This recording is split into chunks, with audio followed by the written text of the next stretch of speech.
nik konparatzeko momentuan izaten dut dala pixka bat, beldur irrazional bat da azkenean, ez? Ez da izaten beti pertia berdinarekin, baizik eta egunaren arabera, derrepente ikuste ditut gauzak ez dian bezala, eta orduan berdur puntu hori sartze zait, eta ez dakit barrun hemen jartze zait, ez dakit ansiedadea bat, ez dakit nola esan, eta esatea, ai, amata, hain nola saltatuko pertia honekin.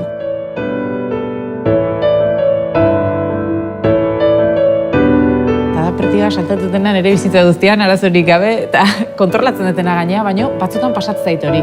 Orduan, hori pasatzen zaiten egunetan, entrenamentua noski zaila izaten da, ze batzutan lortzen dut buelta ematea, eta saltatzen, baina beste batzutan enaiz gai izaten. Eta orduan, karo, hor dao momentu zaila, ez?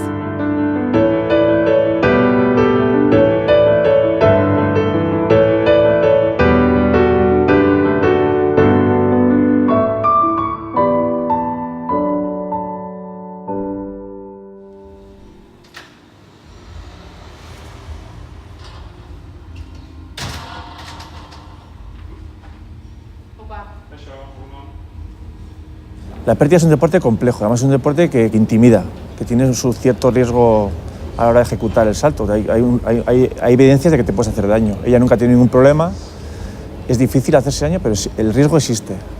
Entonces yo creo que en la vida, y sobre todo cuando quieres estar en algo y ser de los 10 mejores del mundo, te tienes que dedicar a solucionar problemas. Cada día tienes que solucionar problemas.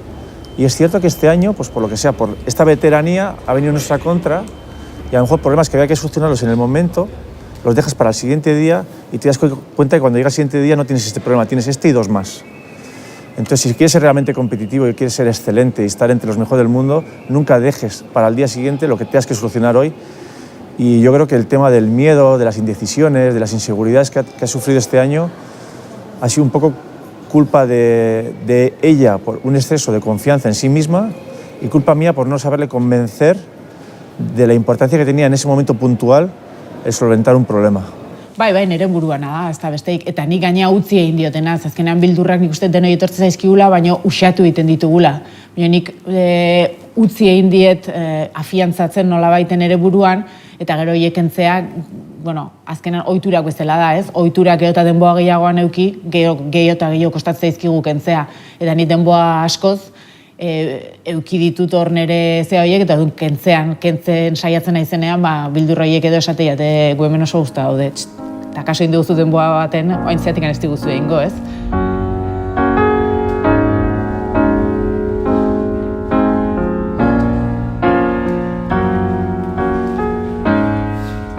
Vivir sin miedo izena dauka liburuak, Sergio Fernandezena da, eta hain dela denboa bat deskubritu gendun coach horietako bat da, eta gauza oso interesgarriak esaten ditu, ez? Interesgarriak da batez ere, lagundu momentu honetan laguntza bat eman diezazkidaketen gauzak esaten ditula iritsi zait.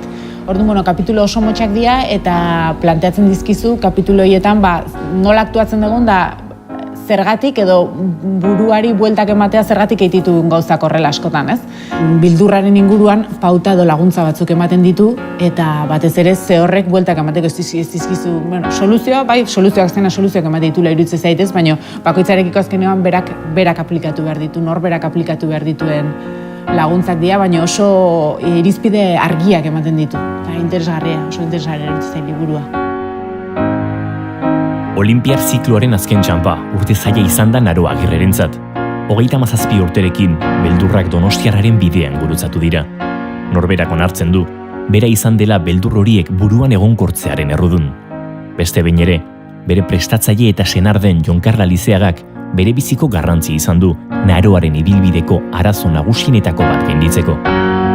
Ni irakurtzen nahi naiz, baina egia esan senarrak irakurrita daukaia eta berak laguntzen dit askotan horiek praktikara eramaten zen. Ni naiz oso teorikoa, gustatzen zait asko irakurtzea eta teoria ulertzea eta idaztea eta hori, baina gero praktikara ematea hori da kostatzen zaitena gehien bat, ez? Eta hor dauka Jon Karla horretarako batez ere, irakurrizuna oso ondo dago, oso polita da, baina deklaración de intenciones baten gelditzen baldin bazea horrek ez du zertako balio, eta gero praktikara eraman behar dezu eta zean akzio batin behar dezu, ez? Claro, el miedo, la vergüenza y la pereza o los trabajas o van a más. No dejes que crezca el miedo jamás. Nago momentu baten ja atzekaldea behiratzen hasi naizena pixka bat, ez? agian askotan gogorazi diazuelako baita ere, ez? Nola joko olimpikotan lehenagotikan egondan ahon, Londreseko galdu nuen, da hain aurrez aurre beste badaukaten, ez? Eta noski galdetzen diatenen, ia urrengo joko olimpiko bat ikusten duten, erantzuna ezezkoa da, ez? Ja, adin badaukatelako eta ez detelako nere burua beste 4 urtetan entrenatzen ikusten gogor, ez? 12 urte igaro dira Atenasen Joko Olimpikoetan naroak estreinekoz liatu zuenetik. Inflexio puntua bada neurri batean Rioko txapelketa. Baina lehiaketarako aste gutxi falta diren honetan, eta zailtasunez beteriko urte baten ostean, naroaren parte hartzea ez da batere erraza izango. Gora beratxu izan da gertatutakoa orain dela hilabetetik honea. Konpetitzen hasi eta gauza pixkanaka hobeto aurkitzen junitzen, bizkarrak ematezun tregua bat eman ziala, eta 2:20 initun, gero 2:40 eta 2:50 saiakerekin, hori zan minimoa joko olimpikoetan egoteko, eta bazirudin jo agertu eta ondo neola, ez? Esan, ja esta, larun bata, igandean ja Europera pentsatzen hasiko naiz, eta ian lortzen duten minimoa itea, ez? Minimoa itea beti azkenean kompetizio garrantzitsu batek beti ematen dizu punto bat gehiago, ez? Gauza igande hortan bizkarreko lesio izan nula berriro, eta etxen gelditu behar, ordun. 3-4 egun honitzen gaixo bizkarretikan lesionatuta, eta geho martxa berriro hartzean, esaten nuen, zeingo, eta hartu berriro martxa, zertako, ja, olimpiadatara ez naiz jungo, Europea galdu berri dauka, telebistan ikustea gogorra izan zen. A perro flaco todos son pulgas, o no sé cómo es el refrán, y en nuestro caso está siendo así. Nos están ocurriendo cosas sorprendentes, casi como para escribir un libro. Y hemos cometido, o yo he cometido errores que ahora me va a costar perdonármelos. O sea, llegar a la pista a última hora, tener 1 hora para prepararle, para entrenar, no tener la colchoneta en condiciones y ella hacerse daño porque se ha metido en un hueco de la colchoneta y ha pegado contra el suelo y nos ha parado 5 semanas, en una época clave de la temporada. Si Naroa al final no va a los Juegos Olímpicos, que yo todavía creo que va a ir, y no hace un buen papel, yo me sentiré, tener un sentimiento de culpabilidad alto. Las oportunidades vienen y se cogen, ya está. Si en esta vida te ha tocado ser buena, pues eres buena. No lo cortes tú, ¿sabes? Momentu batzutan egia da komplikatu dela, ez? Baina nik beti eukiden dira entrenadorea hor, eta momentu txarrenetan ere planteatu izan detenean, ez? Ja, hain gaizki bukatu da gaur entrenamentua, nire kabuz jungo naizela, eta ia saiatzen naizen ni ateatzen, eta gero deituko jo ja ondona honen, ez? Esatet, nola entrenatuko hendi bakarrik. Eta beste entrenadore batekin ere, inoiz ez dut ikusi nire burua, Jon Carlestan beste pertsona batekin. Por ello, con ilusión.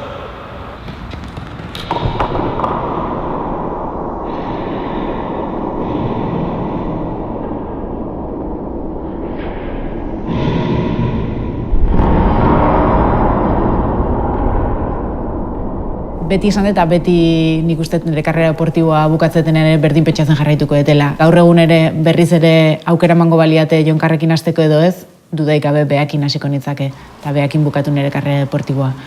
Hasteko nire bikotekidea delako eta inor baino beto ezagutzen hauelako.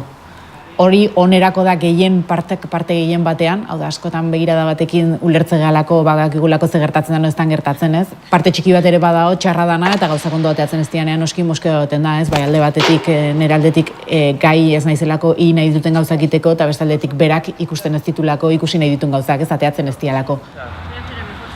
Si estás en el mejor momento de tu vida, disfrútalo. Que no acabe mal un día bueno, es que, ¿sabes qué pasa? Los días malos tienen que acabar en buenos, pero los buenos en malos no tiene sentido. Venga, va.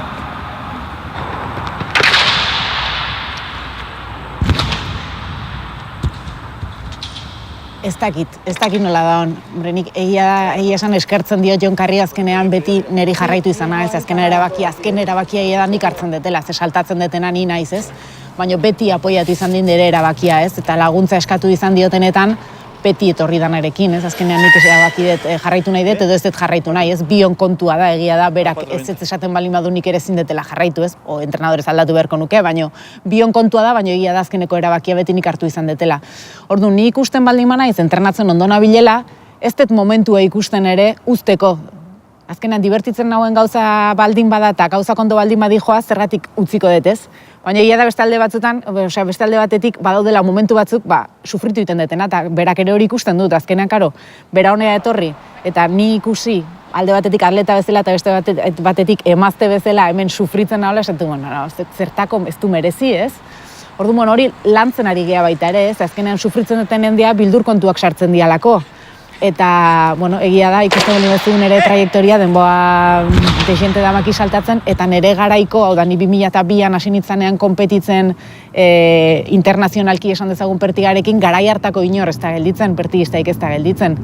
Ez orduan, zergatik ikusten du jendeak azkenean, ez, lesioak diela medio noski askok, baina beste askok proba gogorra dalako, psikologikoki nahiko gogorra dalako, ez? Pues yo creo que es más una satisfacción por ella, ¿no? Porque a mí ella no me tiene que demostrar nada. A mí no. No, además yo ya he llegado a visualizar que no va a los Juegos Olímpicos y que voy donde ella y le digo, mira lo que has conseguido, que te quiera más. No sé cómo decirte, es que no le quiero tampoco... A mí a nivel personal es que ya me ha demostrado todo. Yo ya hace ya años que le sugiero el dejarlo. Le sugiero el dejarlo, porque ella ya tiene otras inquietudes, ella es profesora en un colegio, ha encontrado su vocación. Hay otros aspectos también que como ya ha comentado, ella sufre entrenando. Yo le veo llorar después de cada entrenamiento muchas veces, por frustración, por no ser capaz de solucionar problemas. A mí no me compensa nada de esto, pero es ella la que ha decidido, es ella la que quiere seguir luchando.